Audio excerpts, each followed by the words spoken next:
അട്ടപ്പാടി മധു വധക്കേസിൽ ഒന്നാം പ്രതി മേച്ചേരിൽ ഹുസൈനെ ഹൈക്കോടതി വെറുതെ വിട്ടു. മറ്റു പ്രതികളുടെ അപ്പീൽ തള്ളി. അട്ടപ്പാടി മധുവധക്കേസിൽ ഒന്നാം പ്രതി മേച്ചേരിൽ ഹുസൈനെ ഹൈക്കോടതി വെറുതെ വിട്ടു. മറ്റു പ്രതികൾ കുറ്റക്കാരാണെന്ന് കോടതി കണ്ടെത്തി. ശിക്ഷാവിധി റദ്ദാക്കണമെന്ന 13 പ്രതികളുടെ അപ്പീൽ ഹൈക്കോടതി ഡിവിഷൻ ബെഞ്ച് തള്ളി. ശിക്ഷ റദ്ദാക്കണമെന്ന പ്രതികളുടെയും ശിക്ഷ വർദ്ധിപ്പിക്കണമെന്ന സർക്കാരിന്റെയും അപ്പീലുകളാണ് കോടതി പരിഗണിച്ചത്. മധുവിന്റെ കുടുംബത്തിന്റെ ആവശ്യപ്രകാരമാണ് സർക്കാർ ഹൈക്കോടതിയിൽ അപ്പീൽ നൽകിയത്. കേസിലെ പ്രതികളെല്ലാം കോടതിയിൽ ഹാജരായിരുന്നു. 2018 ഫെബ്രുവരി 22 മൂക്കാലിയിൽ ആദിവാസി യുവാവായ മധുവിനെ ഒരു സംഘം മോഷണക്കുറ്റം ആരോപിച്ച് കൈകൾ ബന്ധിച്ച് മർദ്ദിച്ച് അവശനാക്കിയത്.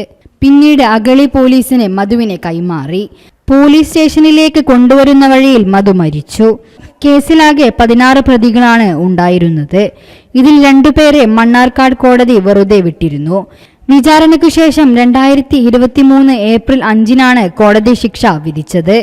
14 പ്രതികളിൽ 13 പേർക്കും 7 വർഷം കഠിന തടവും 1 ലക്ഷം രൂപ പിഴയുമാണ് ശിക്ഷ വിധിച്ചത്.